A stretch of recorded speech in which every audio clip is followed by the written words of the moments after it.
Hey, plant lovers. And plant killers. I'm Jonathan. And I'm Jeannette. We're two old high school friends. Current geriatric millennials. This is Plant Sluts. The podcast where plants meet pop culture, sex, gossip, and all the dirt in between. Coming to you from a backyard in Salem, Oregon. And a rooftop in Montreal, Quebec. We're Plant Sluts. We're Plant Sluts.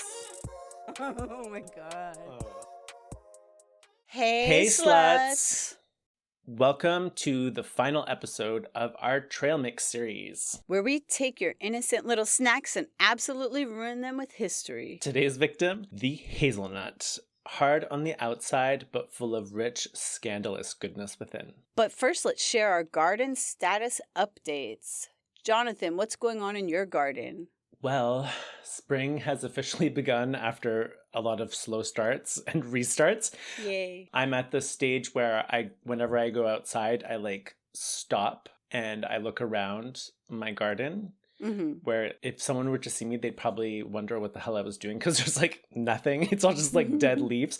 But I did find my primrose coming up, rebirthing, and I thought that was really cute.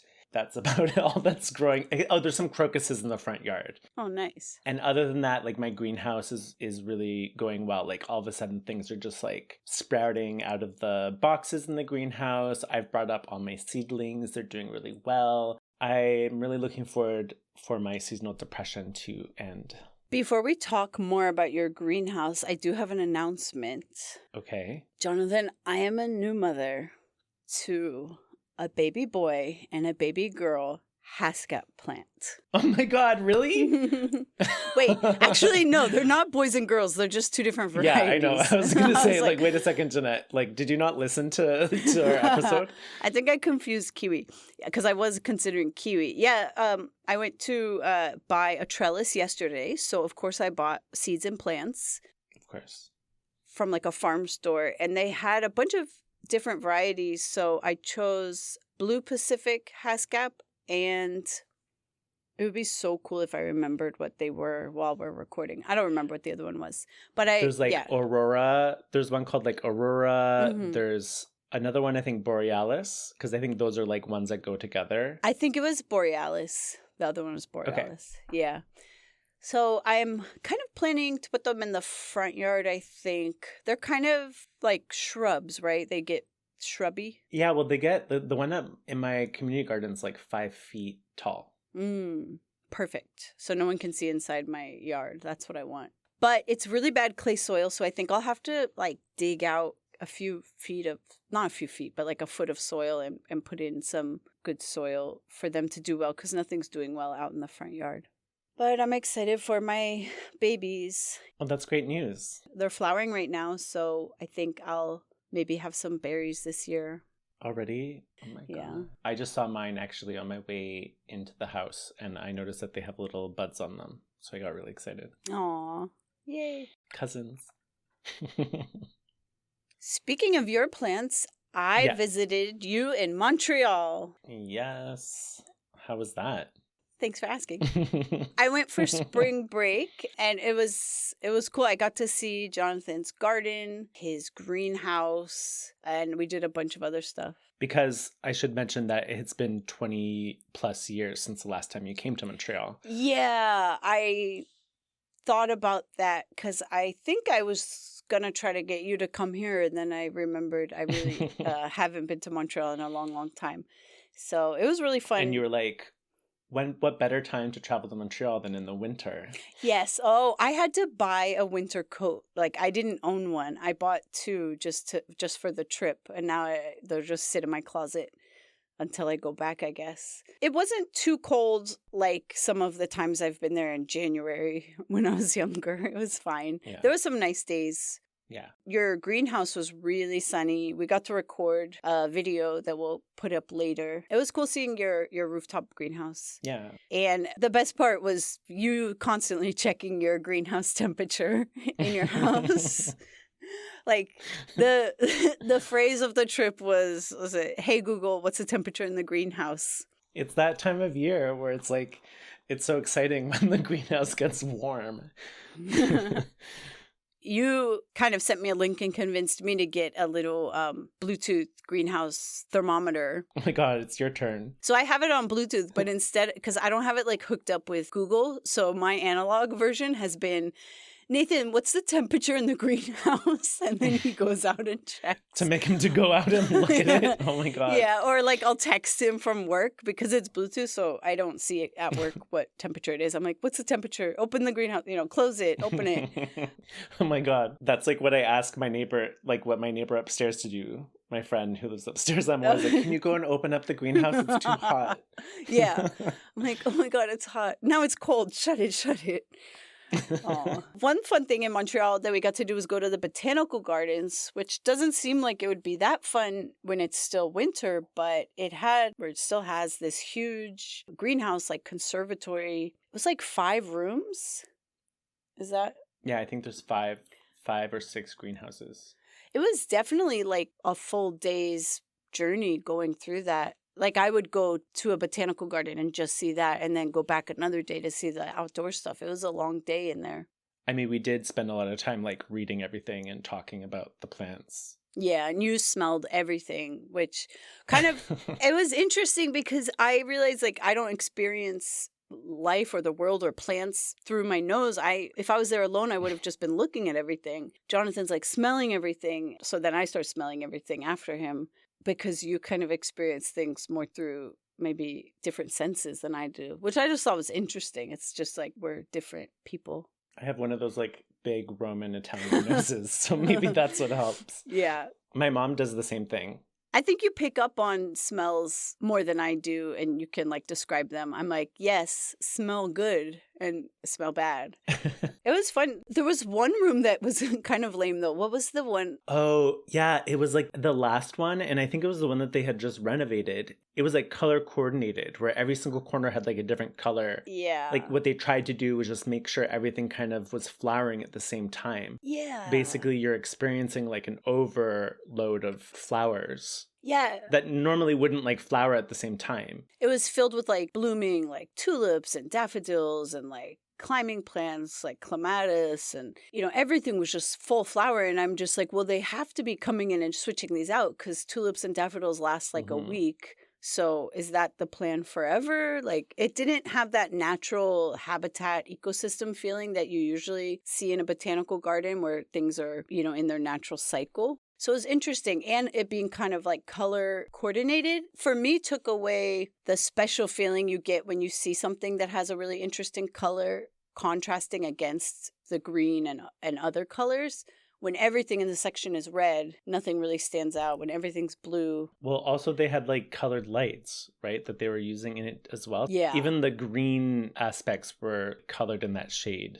But hopefully they have something else planned for that. It kind of seems like it's maybe a placeholder design because it's like brand new. Well, and a friend of yours mentioned that maybe it's more to hold events, and so it's more just like decorative, and it doesn't have that kind of scientific ecological like basis where you're studying and understanding plants and ecosystems like you would be in the other rooms. Yeah, it's just their moneymaker. Which is, good. Get that bag, botanical garden.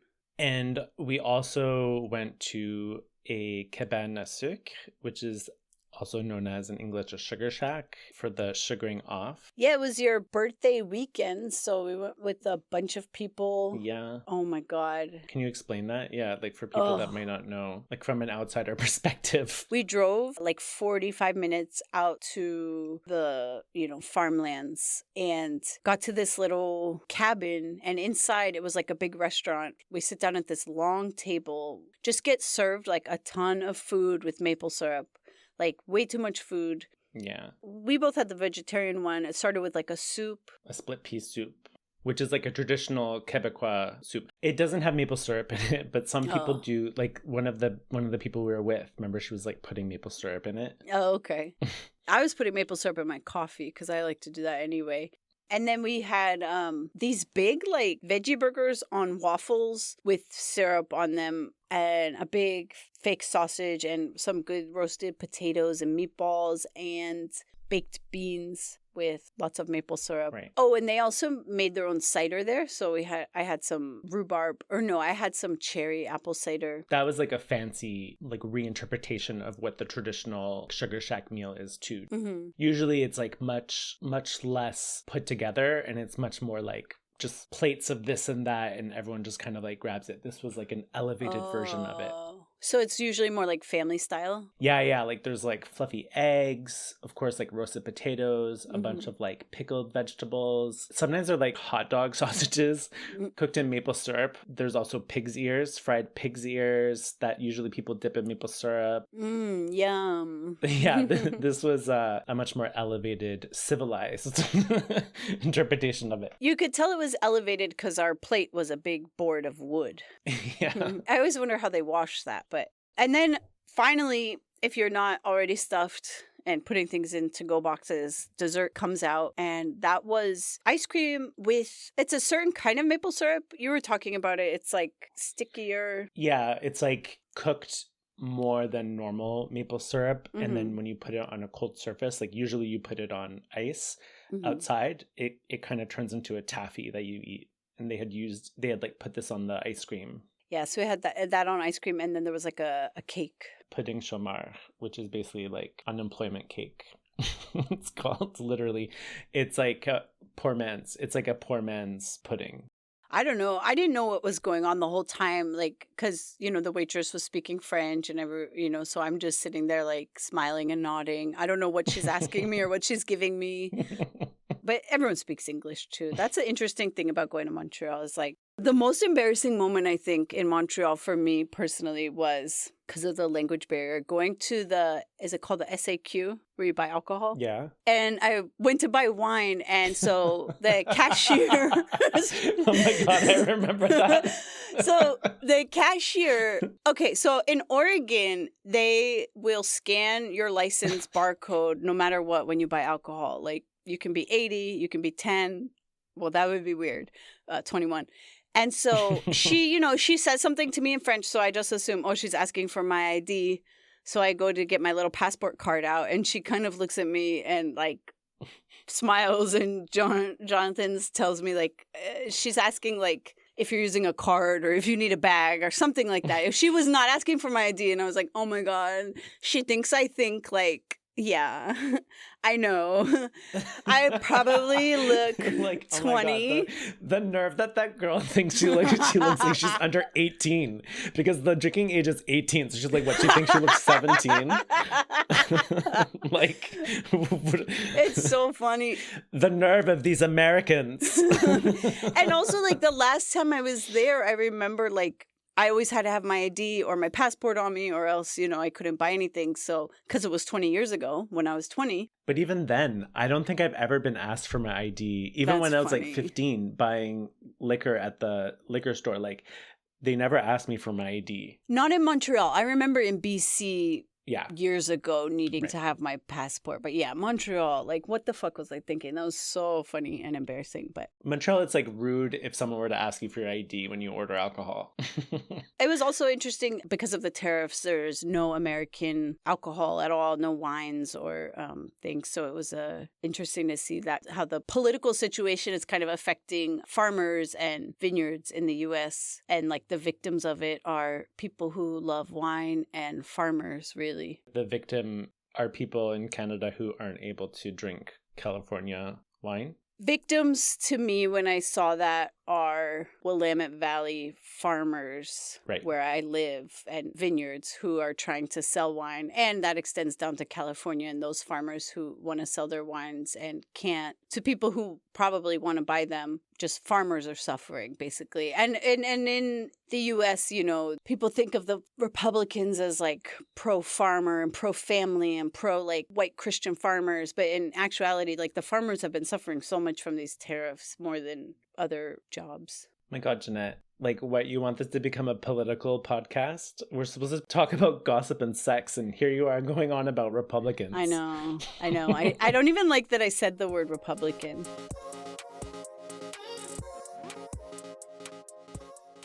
It's time for Fuck, Marry, Kill Nut Edition. back by popular demand. Yeah. Jonathan texting me, we should do Fuck, Marry, Kill again. I love it. Yeah, it is really fun.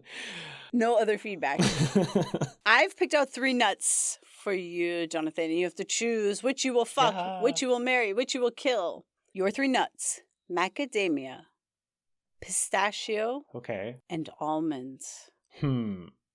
I think pistachio I have to kill. And that's because it's been around everywhere. And kill feels so violent, but it's been around. It's like tired, you know? It's in Dubai chocolate. It's in like all these different ice creams. It's like, it's everywhere, you know? Like, I don't know if you get this, but. Is it like used up? Yeah, it's kind of like tired. It's not at its like performance best, you know? Yeah. Especially like, I don't know if you've seen that there's been a lot of recalls of pistachios. I haven't, no. Oh, wow. They found in Iranian pistachios that there were some maybe contamination or something like that, and it basically ruined like a whole bunch of pistachios in Canada, I think in the US as well. And so like all this Dubai chocolate was being like, you know, recalled and stuff. So yeah, pistachio, kill that. Kill. It's over. Almond. This is more advice for other people, but like you got to put a ring on that almond because like whether it's from like France, Spain, Italy, like you need that dual citizenship. Oh. It's a very practical marriage. Well, and it makes so many things. Flour, milk, a snack in its own right. Yeah.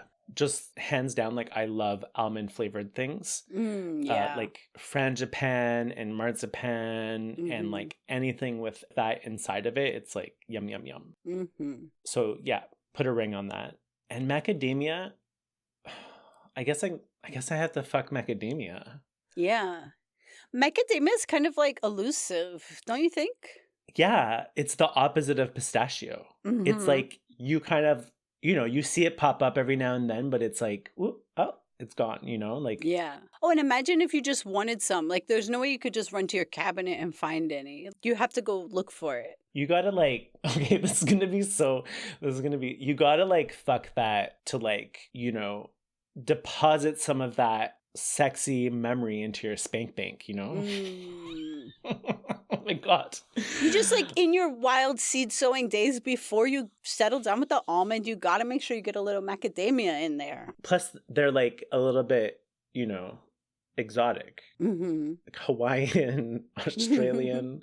I think that macadamias are maybe indigenous to Australia. I have no idea. So it's kind of like, ooh, a bit down under. It has that kind of like Aussie accent. Think of our Australian listeners right now. Yeah.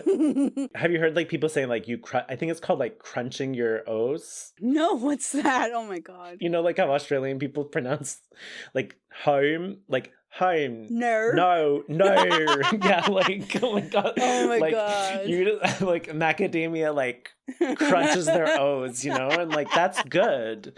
That's hot. Like people like that. Our third most popular country after the US and Canada is Australia. So there might be an Australian listening or turning this off right now. We love it. I love the accent. Oh no. Sorry. All right, Jeannette. So I have your fuck, marry, kill for you. Okay. The first one is chestnut. The second is black walnut. And the third is peanut. I had to throw the peanut in for obvious reasons. Okay. Well, easy kill for me is going to be black walnut. Because that motherfucker, I do constantly kill. Those things grow all over my yard because the tree nearby, that's apparently not the tree I hate, but a tree on my street. And squirrels are constantly burying black walnut and I'm pulling out little shoots all the time. And they have that property, is it called allelopathic? Yeah. Yeah, they have that allelopathic property that kills everything around it or prevents growth. So, yeah, fuck that. You don't need to be anywhere near me, black walnut. Easy kill. Plus, they're hard to crack. Yeah. And then chestnut is an interesting one. Tell me. Because I have a lot of weird nostalgic memories with chestnut. My ex in Japan, his last name meant chestnut book. Chestnut book? They sold chestnuts like at the train stations, roasted chestnuts. Yeah. So it has that like nostalgic feeling of like going to the Tokuyama train station and like buying chestnuts. Okay, so hold on. So like you're talking about your ex and you're on fuck or marry. And so I'm wondering, like, is that a problem? Well, is that a problem? Yeah, I know. Doesn't your husband listen to this? Yeah. Oh, I can't wait then. Continue. Well, but I also have memories with him because when we went to Miyajima, we got these like roasted and I feel like they were like deep fried chestnuts that were really good. And that's where we got engaged. So there's just this like Japanese. Oh, you're talking about you and your current husband. Yeah. I didn't get engaged to my ex. Yeah, my current husband. I was like, wait, what? I didn't remember that you guys were engaged. No, my first husband proposed on Miyajima when we were visiting, and we had chestnuts there as well. So I feel like with all that kind of like nostalgia and looking back, I definitely would marry it because that, you know, it's just like comforting. Since it's fuck, marry, kill, and it's not like break up, marry, live together, I'll choose marry for chestnut. Right. So that leaves the last one. Break up, move in with, or whatever. That sounds pretty boring. Yeah. So that's why it's fuck, marry, kill. Okay, so peanut. Well, peanut, we all learned about peanuts in a previous episode. Refresh my memory. They love pegging. All right. They reproduce through pegging, so they're very sexually adventurous. So I guess, you know, of all three, I will have to fuck the peanut, or I guess, well, who does it fuck me? I don't know how that works. Oh God. Well, peanut could be like, that's where you're more into like the femi peanut, right? I guess so. Because then they could fuck you, and it would be like the female would. Well, yeah, because like people usually who peg are ones that might not have a penis, so you would need like a female peanut. A female peanut. I mean, I don't think any peanuts have penises, so. Oh my God. I feel like I'm turning red. I don't know why. I know. Well, because I'm thinking about like your mom and your grandmother listening to this. So I'm am I. I feel so embarrassed like for that moment. Apologies to all of those people. Yeah. Apologies for this entire segment. Last episode, we did a deep dive into cacao and how it grows, becomes chocolate, and worked as a currency. But chocolate does not travel alone. It has a ride or die nut. Yeah, we're talking about hazelnuts.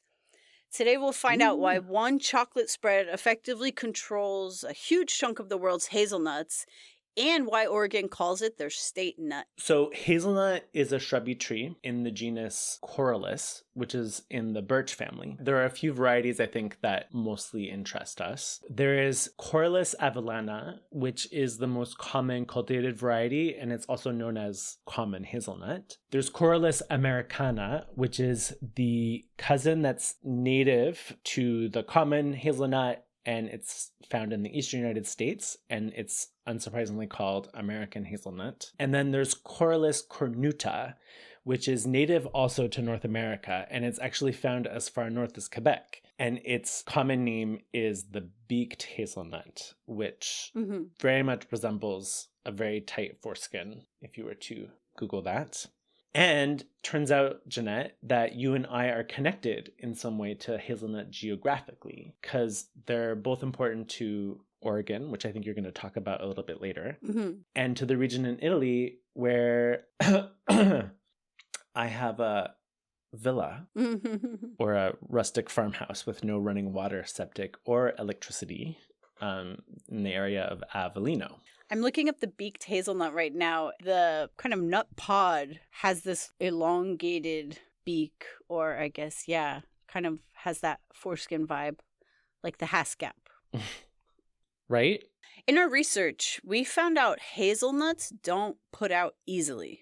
So the male flowers dangle in long golden catkins, which get teased in the wind, and the pollen flutters like all over the place. And meanwhile, the female flowers have tiny, fiery red tufts of stigmas peeking out just enough to catch what she wants in the wind. And the dude's pollen grains drift through the air and brush against her delicate pink stigma. But she's not putting it all out there. She's bundled up and playing hard to get. Finally, the pollen lands inside. And he's made it, right? This sounds awful.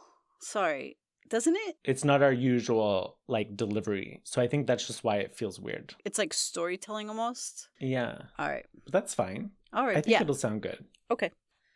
The pollen lands inside. He starts making his move, growing a pollen tube. That means the magic is about to happen, right? It turns out bitch hasn't even made the egg yet. She let him in the front door, but she's making him wait in the foyer for 4 to 5 months. It's the ultimate botanical blueballing. The dude's pollen is forced into total hibernation, suspended in a state of pure agonizing anticipation while the snow melts and the seasons change.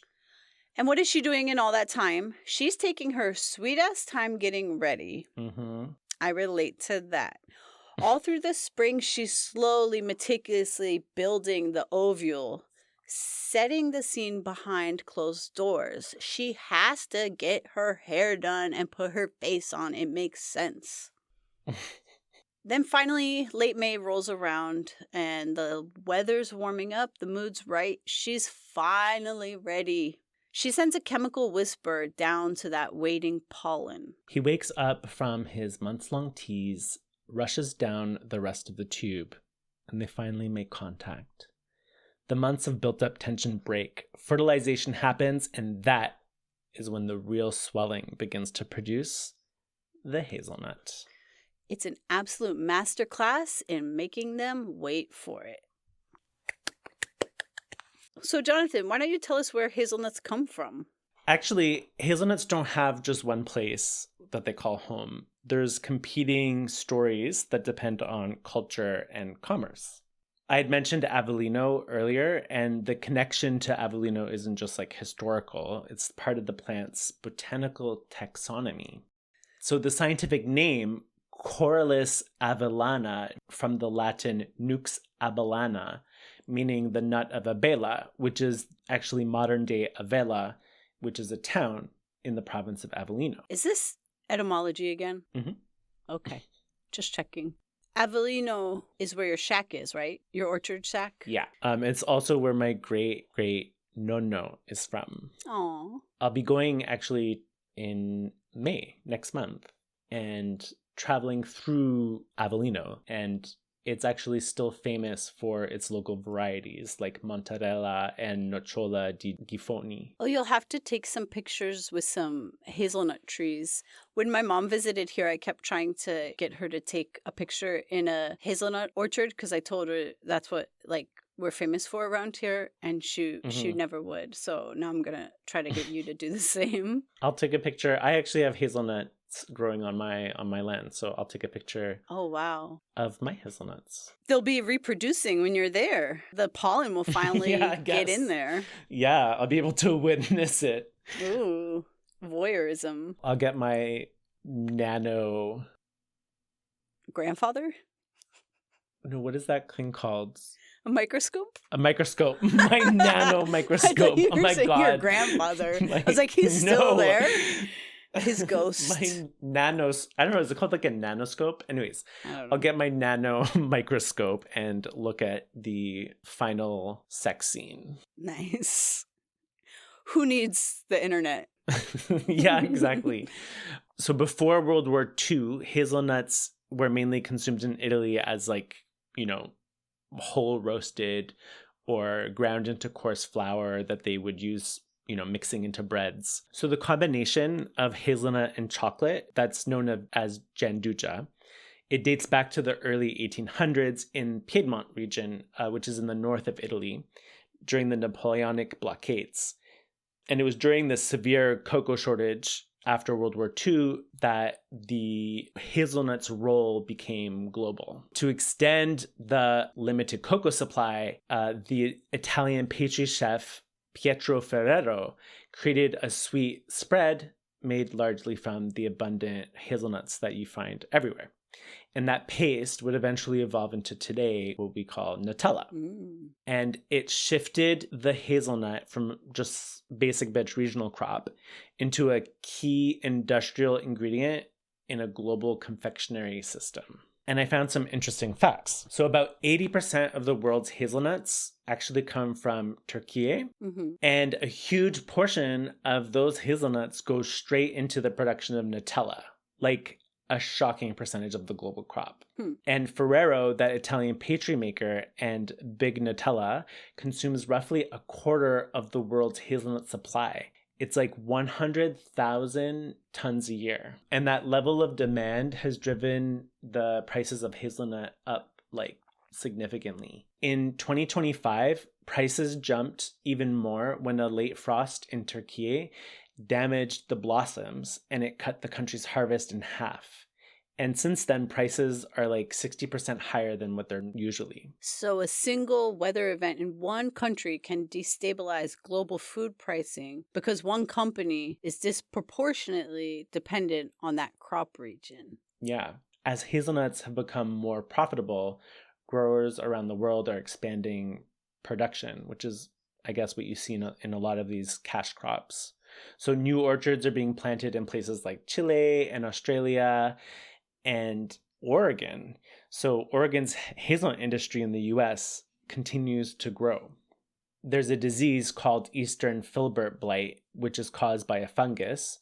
Relatives of the commercial hazelnut native to North America can actually withstand this fungus, but the European hazelnut, well, the kind that fetches the high prices can't. So they're often susceptible to Eastern filbert blight. And when the fungus attacks, it ruptures the bark around each branch, which strangles the tree and the tree dies. Yikes. So now even in the northeastern United States and all the way up to Quebec, there are people that are trying experimental hazelnut plantings, something that like hasn't been successfully done before, mostly because the native varieties are like too small or too hard to crack. And it seems like capitalism has pushed the plant beyond their native ecological limits. Something that we see, like I was saying earlier, in like all of these cash crops. They're popular in Oregon because the weather and soil conditions make them easy to grow here. The majority of U.S. hazelnuts are grown here in Oregon. And I drive by lots of hazelnut orchards on my way to work. And the industry is largely here in the Willamette Valley, which is the Salem area. So Turkey produces more than 80% of the world's hazelnuts, but Oregon is responsible for just like 6 or 7%. But that makes up 99% of the crop in the U.S.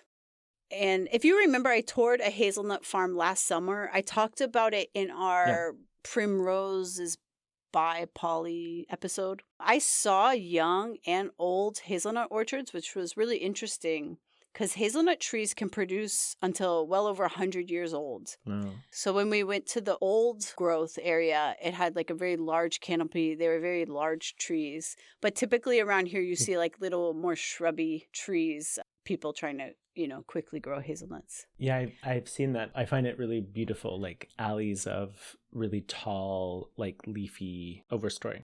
If I remember, the farmer is consistently like testing that area for probably the Eastern filbert blight, because he did talk about whether or not they would have to maybe, if they found something, like take it all down. Like it's hard to keep it up for that long because of the diseases.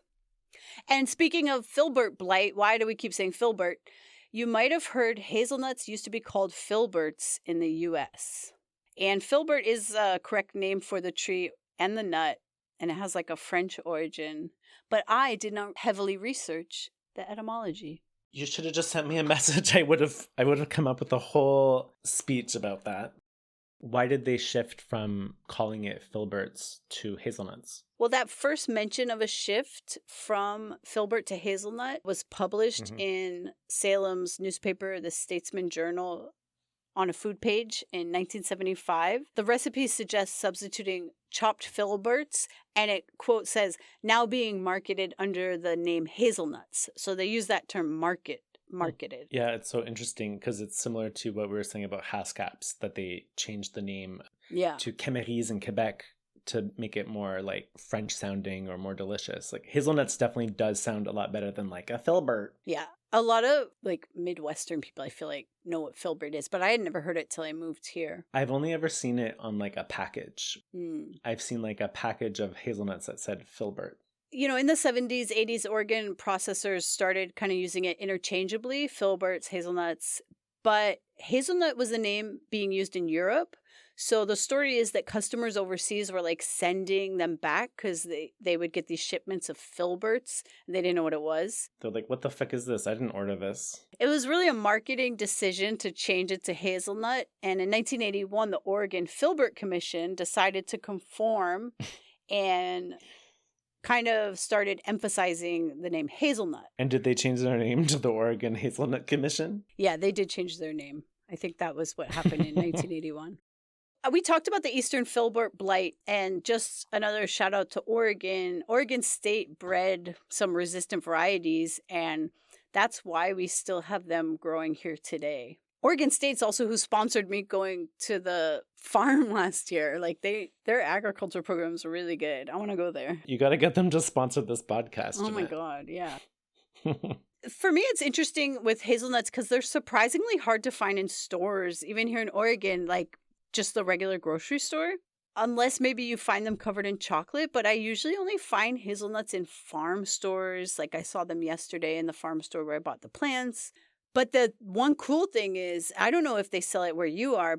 I often find these like cheap bags of crushed hazelnut shells to put around my plants to keep slugs away in like nurseries and garden stores. Oh, yeah? They sell them by the bagful kind of thing? Yeah, just like a big bag, like a compost sized bag or something, or like a soil bag. And are they cheap? Yeah, it was like $10. I don't know if that's cheap. Maybe I didn't get the cheapest version. I'm sure you can just go to the farms and get them. Yeah, they're probably like thankful that you're taking it away from them. When I moved into this house, some shrubs had them already around them in these like planters, and I didn't really know why they were there, but I thought it looked really nice, and then I kind of researched it, and now I've bought them and I use them too.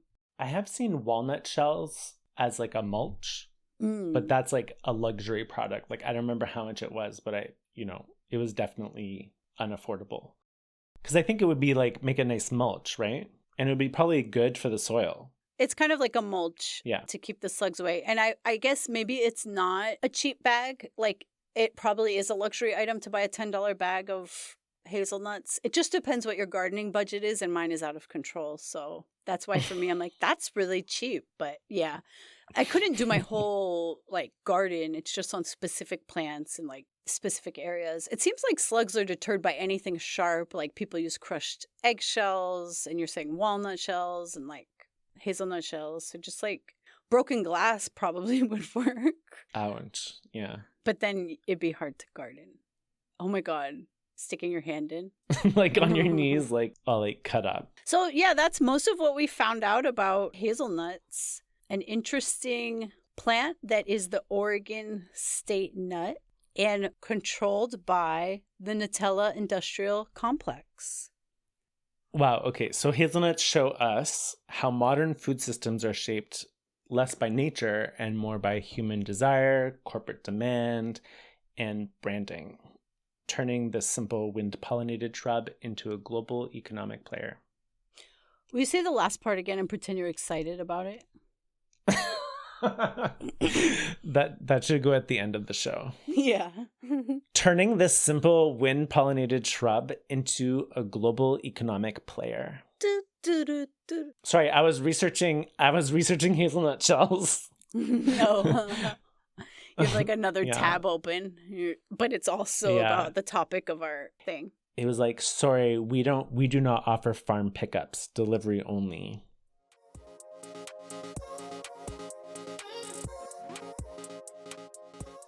Jonathan, have you heard of Celtic Tree Astrology? No, I haven't. I have not. Celtic Tree Astrology is a spiritual system that assigns different trees to different times of the year, kind of like the zodiac. Okay. It includes birch, rowan, ash, alder, willow, hawthorn, oak, holly, hazel, vine, ivy, reed, and elder. Which do you think you are? I know I read those really fast, But of all those, which do you think is yours? Rowan. Rowan? Okay, we'll see. First, though, I wanted to... I don't remember. Which is also known as mountain ash, in case. Oh, yeah. You did that whole episode about it in your Spooky Plant Month series on our Instagram. Yeah. I like to also think like I just know that because I'm smart. But yes, I also know that because I had to do a lot of research for that post. If you were born from August 5th to September 1st, in Celtic Tree Astrology, you would be a hazelnut. Oh, I'm not a hazelnut. That personality is considered confident, loyal, and intelligent. So from what I found on my very serious research online, people born under the Celtic hazel tree sign are highly analytical and intelligent, but they're also artistic and can make really motivating teachers. And they tend to be very profound in thought and philosophy. They sound kind of like blowhards. You know that blowhard history teacher? I do know. I do have a friend who's born at that time. And you don't have to reveal whether or not they're a blowhard. But they also tend to be friendly, helpful, and easygoing. Patient, understanding, selfless, and generous to their friends. Is that the case? Some of those do not apply to that person. They find it easy to talk to anyone, naturally organized, with a great eye for detail. They like things to be just right, perfectionist tendencies, and they have like control issues if everything doesn't turn out exactly how they pictured. Maybe I'm like a hazelnut rising. You're not a hazelnut. Yeah, you're a hazelnut. It wouldn't be rising. It would be like a hazelnut, a hazelnut sprouting. Yeah, I'm a hazelnut sprout. I also read somewhere that like it's supposed to be when you were conceived is your actual tree sign. So I don't know. Like, I don't know when I was conceived. Let me think. Well, then maybe I'm a hazelnut. Yeah, maybe I am a hazelnut. Wait. I'm bad at math. If I was born so in March, bad at math. what does that mean? What does that mean? Yeah, I could have been conceived as a hazelnut. I'm bad at math too. No, you were not conceived as a hazelnut. You're born in June. Wouldn't 9 months before June be August? No, what the fuck? Oh my God. I did do math the other day in front of a math teacher, and it was the most embarrassing thing. She was asking me what time lunch started. We were outside walking around the track with our classes, and lunch started at 12:27. It was currently 12:11, and the math teacher asked me, how much time do we have before lunch? And I look at my phone because she had forgotten her phone, and I was like, oh my God, what's 27 minus 11? And I just like stood there for like way too long trying to subtract in front of a math teacher. I panicked. That's when you're like, oh, hold on, wait, I have a text message from my sister, and you're just like going to a calculator app. Well, and then there's there's the meme where like guys break up with their girlfriends because they open the calculator app and see. That's totally me. Oh my God. 27 minus 11. And now I'm going to do like, I don't even know what to calculate to do 6. So people who are conceived in August would be born in like April or May. So I'm probably like I did it on my fingers. October. Okay, good job. Anyway, I'm editing all of this out. So then what? Okay, so I would be what then? So yeah, I looked up your birthday and my birthday. You're the alder tree. Oh. Which is the trailblazer. That's anyone from March 18th to April 14th. And alder, isn't that nitrogen fixing? Yes, it is. Is it? Yeah, that's part of some of the explanations I read talked about that, I think. I'm a fixer. Exactly. Or I need fixing. Depends on your perspective. What I found interesting, and this is probably not coincidental, but the ruling planet for it is Mars, and the ruling elements are fire and water. But it says the personality traits are romantic, brave, and generous. A natural-born leader, dynamic, driven, and full of contagious energy. You are very energetic when you're not on another tab while we're recording. You're a true mover and a shaker. Fuck you. Magnetic presence that draws people in. Charismatic and outgoing. You connect effortlessly with a wide range of personalities, making others feel at ease in your company. Yeah, I feel like people are comfortable around you. You had so many people at your birthday that they didn't even notice you were there. I'm sorry, that's not what... That didn't even notice I was there? Yeah. So you said? Yeah. They were so at ease. Well, it's definitely like everyone doesn't have to like give you like special attention and like, you know, dote on you like some others. But they do. But that's what I want. I know, but they don't have to. They don't. All right. Your ability to relate to other people stems not only from your warmth, but your also unshakable self-confidence, inner strength that others admire and are inspired by. You're fueled by fiery passion and active spirit, always on the move and eager to make things happen. And I agree with that. You're never kind of like settled. Like you're always like striving, but not in a way that you feel like you need to improve yourself, but like that there's more that you can do. Just like hearing you say that just made me feel so tired, you know? You're like, I don't want to be. I think like you're right in that like I'm always like on the move and trying to do stuff, but like now I'm just overwhelmingly feeling tired. I need to stop that. Yeah. I need to change my birth tree. Yeah. Well, you're most compatible with oak and birch. They are strong, steady companions who complement your intensity and your drive, which brings us to moi, oak, the stabilizer. Oh. June 10th to July 7th, loyal, generous, courageous. We're both courageous. You're like the xanthan gum of the zodiac. I think xanthan gum is a stabilizer, but I'm not sure. So the oak is a natural champion of the underdog, steadfast in support of those who may not have a voice. And like the mighty oak, you possess a quiet confidence and strength to stand up for what's right. Mm-hmm. Generous, nurturing, deeply helpful, exude a calming presence, and carry enduring belief that things will unfold for the better. Exuding calmness, but like really inner anxiety. Yeah, that's why I feel like I'm like a hazelnut rising sign. The outside, sure, but inside I'm like on so many benzos. Maybe that's why I seem so calm. So a deep respect for history and tradition, often drawn to roles that allow you to share insight, especially as an educator or guide. Really? Yeah, and your appreciation for the past is matched by a love of connection in the present. So I agree with the history part because I feel like I'm always adding that history element to some of our research. But then it says you thrive in large gatherings of family and friends and maintain a rich, diverse social circle that reflects your warmth and inclusiveness. That's wrong. Oh, that's totally wrong. Yeah. Something happened there. Something happened there. I survive, not thrive, but yes. Yes. Oh my God. That's so funny because, okay, just like an aside, when like people would ask me about you, like... Oh God.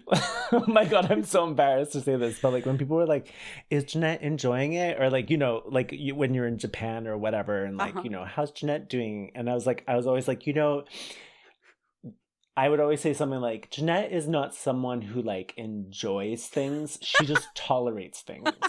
Like, like she's not like, happy. She's just tolerating her current situation. Yes, I'm in a constant state of tolerating my current situation. That is happiness. That is my happy space. I feel like even like gardening and making this podcast, like, do I enjoy it or am I just tolerating my current hobby? Is that like insulting for me to say that? No, I think it's definitely something that rings true where I enjoy complaining and have trouble remembering to like be positive, but I think it's something that I'm improving on and better at now. But definitely back like in Japan and stuff, you know, I wasn't like, it's so great. I'm having fun. Because at the drop of a hat, I'm having like a crisis. So it's hard to like say I'm just happy. Yeah. I don't have like smile line wrinkles is basically how I would describe myself. I was looking in the mirror. I'm like, how come I don't have the wrinkles when you smile? Forever youthful and unhappy and tolerated. Yeah, exactly. Tolerating. So if you want to find your Celtic tree sign, there's going to be a link in the show notes. Just heads up, though, in my research, this is not some ancient Celtic thing. Apparently, it was just made maybe in the 50s or something by people who during the pandemic. yeah, exactly. Just for internet. No, it was like something made in the 50s using some old Celtic like alphabet and trees from the area and some of their kind of stories, and then kind of put this together. So it's not that's why I feel like it's really similar to your astrological sign. It kind of has the same vibes. It's fake, basically. It's fake. But I loved it. So if you're tired of Jeannette and I talking about each other and just complimenting each other on how great we are, you can look up your Celtic tree sign by following the link in the description.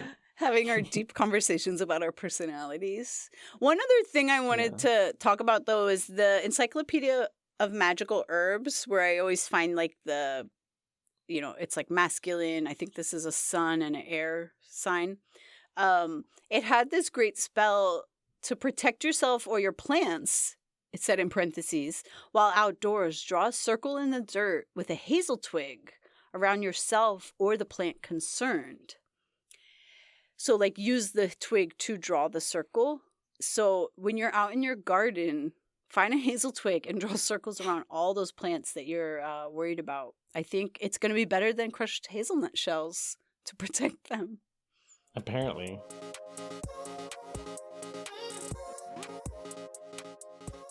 By popular demand, and by that I mean my mom, here is our official Plant Sluts yummy trail mix recipe. You'll want a fistful of filberts. I mean, hazelnuts. And a half a cup of kinky BDSM seeds. Frozen, beaten, broken. Sunflower seeds are perfect because you chew them up and spit them out. And don't forget to throw in as many pegging peanuts as you'd like. Because remember how after pollination, the peanut plant forms a peg that elongates downward into the soil, where the peanut embryo develops at its tip. Include 8 cacao pods, enough to pay for an Aztec sex worker. But you'll probably want to roast and maybe treat with an alkaline agent to remove the bitterness. Right. And a handful of flexosexual apricots. Then stick it all in your fanny pack and take a hike. Actually, you could take all those nuts and kind of toss some maple syrup, maybe like a neutral oil, like fragrant coconut oil, maybe put some like black pepper or some cayenne pepper or something to kind of like spice it up and roast them, and then throw it together with some of the dried fruits. You cannot help but give us a real recipe. I'm sorry. Okay. Make sure that you check out our trail mix episodes to get the recipe right. Thanks for getting slutty with us. If you liked this episode, send it to your plant friends. Email us with plants you think are slutty enough to be covered by us. Make sure to subscribe and rate on Spotify, Apple Podcast, or wherever you listen. It really helps us out. And share with a friend so our slutty garden can grow. Bye, sluts. Bye, sluts.